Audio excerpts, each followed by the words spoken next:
Some viewers may find the following video disturbing. Viewer discretion is advised. Logan Paul, Floyd Mayweather. Let's talk about it. 2021, it's a couple months out. Floyd's gonna beat his fucking ass. Logan's got the size. He's a big guy. It's not real, but it might be close. And Floyd is tiny, but at the same time, it's like Logan's not going to hit Floyd with any shot that he hasn't been hit with before. The only way he could is if you got a bad referee and the referee lets them tie up. So if the referee lets Logan tie him up, yep, and Logan can hit Floyd in the clinch, right, and hurt him. I don't think that's... Can he generate that much power in the clinch? You think Logan can? Yeah. Yeah, a guy who's strong, who can hit hard, can fuck you up from a clinch. It happens all the time. Yeah. The only thing is that Floyd is so much smaller than him. Yeah, he's got to be, compared to Logan, tiny. That's why I say I got the Logan's a big guy. I got the one punch Logan KO. Oh my God, that's so hilarious. Could you imagine if he did? Could you imagine if he clips Floyd Mayweather in the temple and you see Floyd Mayweather doing a chicken dance? Imagine what the crowd would do.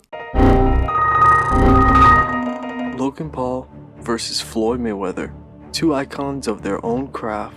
One is arguably considered to be the greatest boxer of his generation and maybe of all time. And in the other corner, you have one of the most popular social media stars. Both of them come with controversial moments in their careers. That ABC News exclusive with Logan Paul, the YouTube star, superstar who has millions of young followers and has made millions of dollars with his zany videos online. Recently, as you know, came under fire for posting an alarming video showing the body of a person who took their own life. Now he's sitting down with Michael for his first TV interview since that decision. It's been tough because, ironically, I'm being told to commit suicide myself, which millions of people literally telling me to hate me, to go die in a fire. It's like the most horrible, horrific things. So you don't feel like the criticism has been fair? That's the thing. I'm Floyd Mayweather, and I've joined Heart Radio for the show. Your stripes. Okay. I'm Floyd Mayweather, and I've joined Heart Radio for the show. Your Stripes movement to support hiring vets. I'm Floyd Mayweather, and I've joined Heart Radio. It's time to stop. It's time to stop, okay? No more. Whether you love them or hate them, on the 20th of this year, they will meet face to face in one of the most controversial fights of the decade. Heck, even the century. Although I do have my opinion about who will win this fight, I wanted to add a little bit of research leading up to the fight and why I think Logan Paul has a chance to defeat Mayweather. Yeah, I know. I said it. I really do think he does have a chance. With both of them having disadvantages, it being Logan's lack of experience, and the other one being that Floyd Mayweather is fighting someone a little over his weight class, injuries, and age, I think that history can't repeat itself. Drifter, you say? How can history repeat itself if it never happened? Well, it has happened, just slightly a little different. If I may add, with honorable mentions,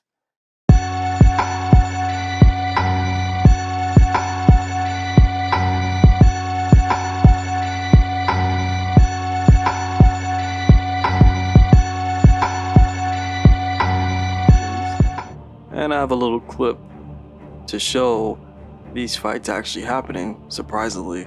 They managed to store some of the fights back then. Here's a clip.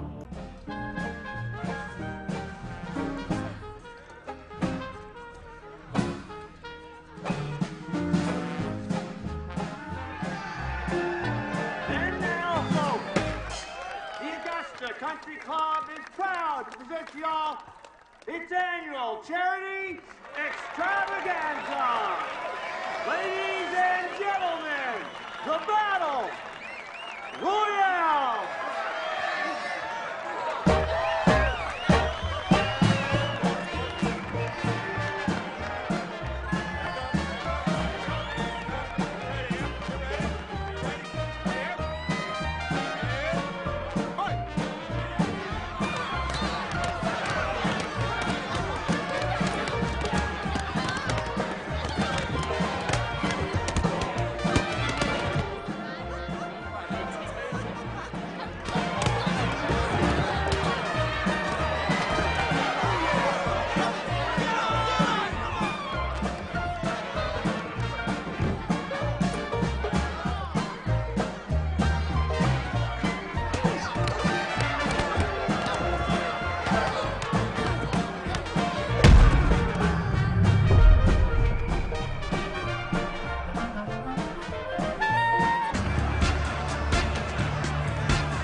The year is 1952.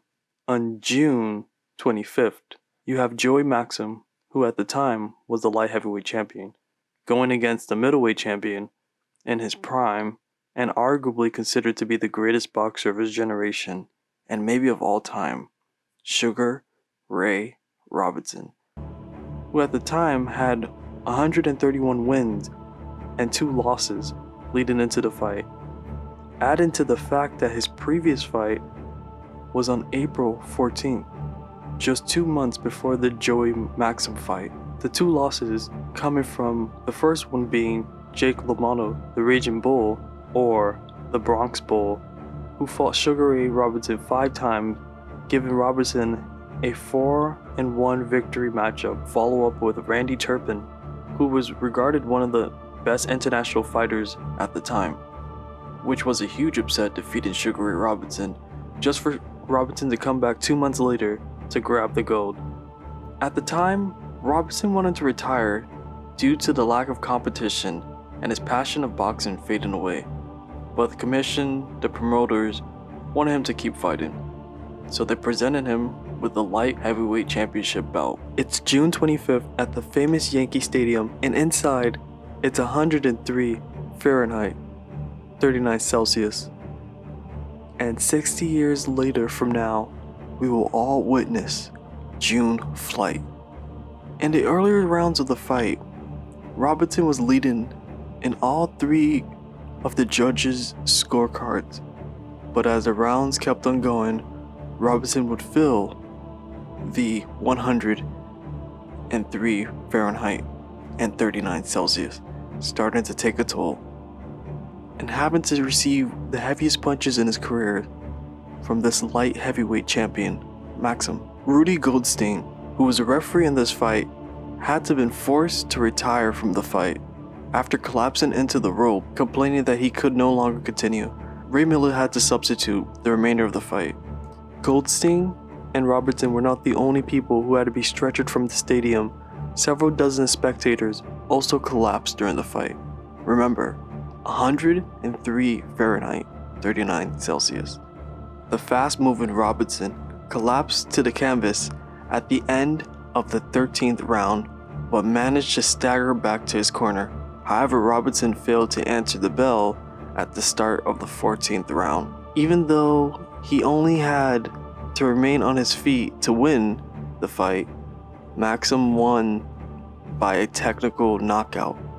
And in all of the 200 fights that Robinson had been in, this was the only stoppage in his career. As Robinson was heading back to the corner, this was the conversation he had with his trainer.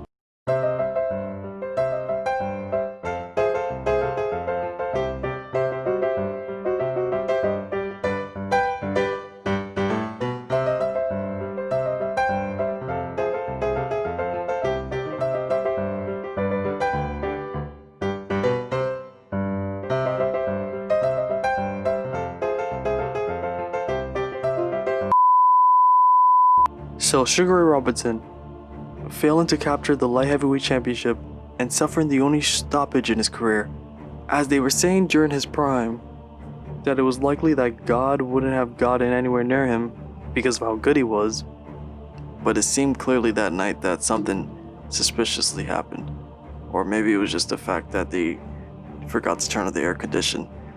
From the research that I've gathered for this fight, it seems as if the only way Logan Paul can defeat Mayweather is if somehow God were to turn off the air condition and change Floyd Mayweather's fight style, and somehow bless him with the experience of a light heavyweight champion, and for some strange reason have the ref pass out, and have Floyd pass out, and 20 other people pass out, and then have Floyd Mayweather suffer the only defeat in his career with a stoppage. Remember, children, if you believe it can happen, it can happen.